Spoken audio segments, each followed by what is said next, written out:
Hi നമസ്കാരം. അപ്പോൾ എല്ലാവർക്കും ഒരു പുതിയ വീഡിയോയിലേക്ക് സ്വാഗതം. അപ്പോൾ ഇന്നത്തെ ലഞ്ച് റെസിപ്പീസ് എന്താണെന്ന് നോക്കാം കേട്ടോ. ഇന്ന് എനിക്ക് മോനെയും കൊണ്ട് സ്പീച്ചിന് പോകാനുണ്ടായിട്ടോ. സ്പീച്ച് തെറാപ്പിക്ക് പോകേണ്ടി അവനെയും കൊണ്ട്, ഇളയ മോനെയും കൊണ്ട്. അപ്പോൾ നമുക്ക് ഉച്ചയ്ക്ക് പെട്ടെന്ന് ഉണ്ടാക്കാൻ പറ്റിയ കുറച്ച് കറികളൊക്കെ ഞാൻ കാണിച്ചു തരാറുണ്ട് നിങ്ങൾക്കും. അപ്പോൾ രാവിലെ ഞാൻ ഉണ്ടാക്കിയത് ഉണ്ടാക്കിയത് ഇടിയപ്പം പിന്നെ തേങ്ങാപ്പാലുമാണ്. നമുക്ക് കറിയൊന്നും വേണ്ടല്ലോ, പെട്ടെന്നാവുമല്ലോ. അപ്പം അങ്ങനെ ഇടിയപ്പം ഉണ്ടാക്കിയത്. അപ്പോൾ ചായയൊക്കെ വെച്ചു. അതിനുശേഷം ഞാൻ അരിപ്പൊടിയാണ് ഇട്ട് കൊടുത്തേക്കണേ. അരിപ്പൊടിയിൽ പാകത്തിന് ഉപ്പിട്ട് കൊടുത്തിട്ടുണ്ട്. അപ്പപ്പൊടിയൊന്നുമല്ല ഇട്ട് കൊടുത്തേക്കണത്, അരിപ്പൊടിയാണ് എടുത്തേക്കണത്. നമുക്ക് പുട്ടും ഇടിയപ്പവും എല്ലാം ഉണ്ടാക്കാൻ പറ്റിയ അരിപ്പൊടിയാണ് എടുത്തേക്കണത്. അതിൽ നല്ല തിളച്ച വെള്ളമുണ്ട് ഒഴിച്ചത്. എന്നിട്ട് നന്നായിട്ട് മിക്സ് ചെയ്തെടുത്തു. നല്ല സോഫ്റ്റായിട്ട് തന്നെ കിട്ടിയിട്ടുണ്ട് കേട്ടോ മാവെല്ലാം.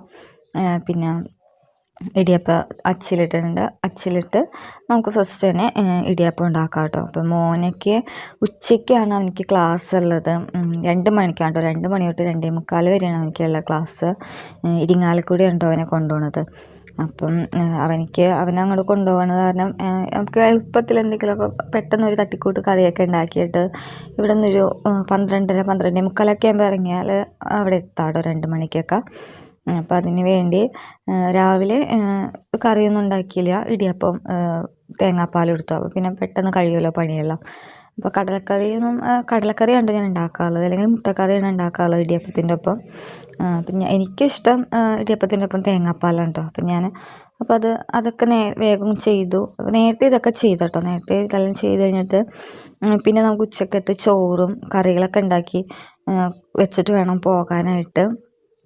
അപ്പോൾ കുറച്ച് ചോറും കറിയൊക്കെ അങ്ങോട്ട് കൊണ്ടുപോവുകയും ചെയ്യാമല്ലോ. അപ്പോൾ അവിടെ എത്തിക്കഴിഞ്ഞിട്ട് മോനിക്ക് കൊടുക്കുകയും ചെയ്യാമല്ലോ എന്ന് വിചാരിച്ചിട്ടാണ് കേട്ടോ. അപ്പോൾ ഞാൻ ഭക്ഷണമൊക്കെ കഴിച്ച് കഴിഞ്ഞ് ഞാൻ പെട്ടെന്ന് ഫസ്റ്റ് തന്നെ ഒരു രസമാണ് കേട്ടോ ഉണ്ടാക്കാൻ നിന്നത്. അപ്പോൾ തക്കാളിയാണ് കേട്ടോ ഞാൻ തക്കാളി എടുത്തിട്ടുണ്ട്. 2-3 തക്കാളി, നല്ല പഴുത്ത തക്കാളി തന്നെ എടുക്കാം കേട്ടോ. എന്നിട്ട് ഇതേപോലെ നല്ലോണം കൈ വെച്ച് തന്നെ നല്ലോണം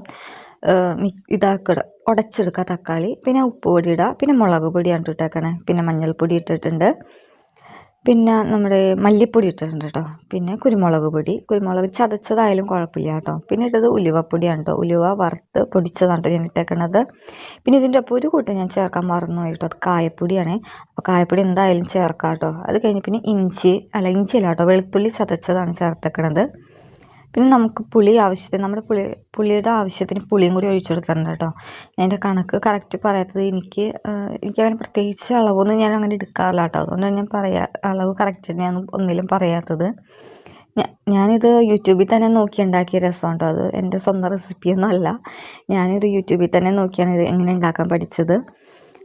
അത് കഴിഞ്ഞ് രസത്തിൽ ആവശ്യത്തിന് വെള്ളമൊക്കെ ഒഴിച്ച് അടുപ്പത്ത് വെച്ച് തിളപ്പിക്കുക കേട്ടോ. തിളച്ച് കഴിഞ്ഞതിന് ശേഷമാണ് ഞാൻ മല്ലിയില ഇട്ട് കൊടുത്തേക്കുന്നത്. മല്ലിയിലൊക്കെ ഇട്ട് നന്നായിട്ട് മിക്സ് ചെയ്ത് ഇളക്കിയതിന് ശേഷം നമുക്ക് കുറച്ച് നേരം മൂടി വെച്ച് വേവിക്കാം കേട്ടോ. അപ്പോൾ രസം റെഡി ആയിട്ടുണ്ട്. അപ്പോൾ ഇത്രയേ ഉള്ളൂ രസത്തിൻ്റെ പണി. ഇനി നമുക്കിതിൽ കടുകൊക്കെ താളിച്ചൊഴിക്കാം. ചട്ടി വെച്ചിട്ടുണ്ട്. വെളിച്ചെണ്ണ തന്നെ ഒഴിക്കുക കേട്ടോ. കടുകൊക്കെ താളിക്കുന്ന സമയത്ത് വെളിച്ചെണ്ണയാണ് നമുക്ക് നല്ലത്. അപ്പോൾ വെളിച്ചെണ്ണ ഒഴിച്ചു കൊടുക്കുക. പിന്നെ അതിൽ കടുക് പൊട്ടിയതിന് ശേഷം നമ്മൾ വറ്റൽമുളകും പിന്നെ കറിവേപ്പിലയും കൂടി ചേർക്കാം കേട്ടോ. എന്നിട്ട് ഇത് നമുക്ക് നമ്മുടെ രസത്തിലോട്ട് ഒഴിക്കാം. അപ്പോൾ നമ്മുടെ രസം റെഡി ആയിട്ടുണ്ട്. പിന്നെ എനിക്ക് വലിയ താല്പര്യമില്ലാത്ത കാര്യമുണ്ട്. രസം എനിക്ക് അങ്ങനെ ഇഷ്ടമല്ല അധികം. അപ്പം ഞാൻ പിന്നെ ഉണക്കമീനും എടുത്തിട്ടുണ്ടായിരുന്നു കേട്ടോ. ഉണക്കമീൻ വറക്കാനായിട്ട്. പിന്നെ ഒരു മുട്ടയും കൂടി വറുത്തിട്ടുണ്ടായിരുന്നു.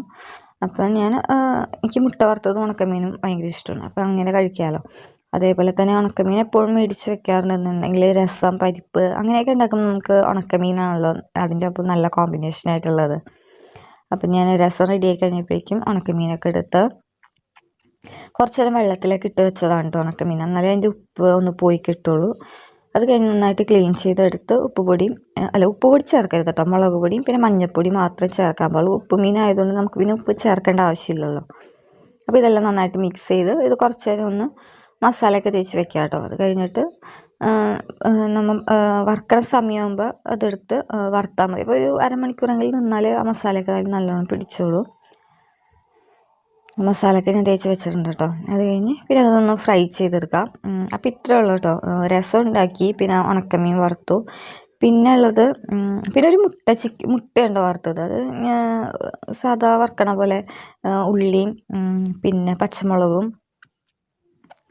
ഉള്ളിയും പച്ചമുളകും ആണ് എടുത്തേക്കണത്. ഉള്ളിയാണ് നന്നാക്കി എടുത്തേക്കണത്. പിന്നെ ഒരു മുട്ട എടുത്തിട്ടുള്ളൂ, ഞാൻ ഒരു മുട്ട എടുത്തിട്ടുള്ളൂ.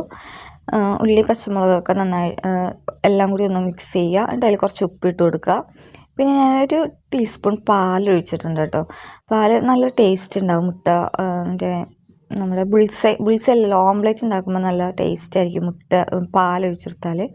അപ്പോൾ മുട്ട ഓംലേറ്റും റെഡി ആയിട്ട്. അപ്പോൾ ഇത്രയേ ഉള്ളൂ കേട്ടോ വീഡിയോ ഇഷ്ടമായെന്ന് ലൈക്കും സബ്സ്ക്രൈബും കമൻറ്റൊക്കെ ചെയ്ത് ഒന്ന് സപ്പോർട്ട് ചെയ്യാം കേട്ടോ.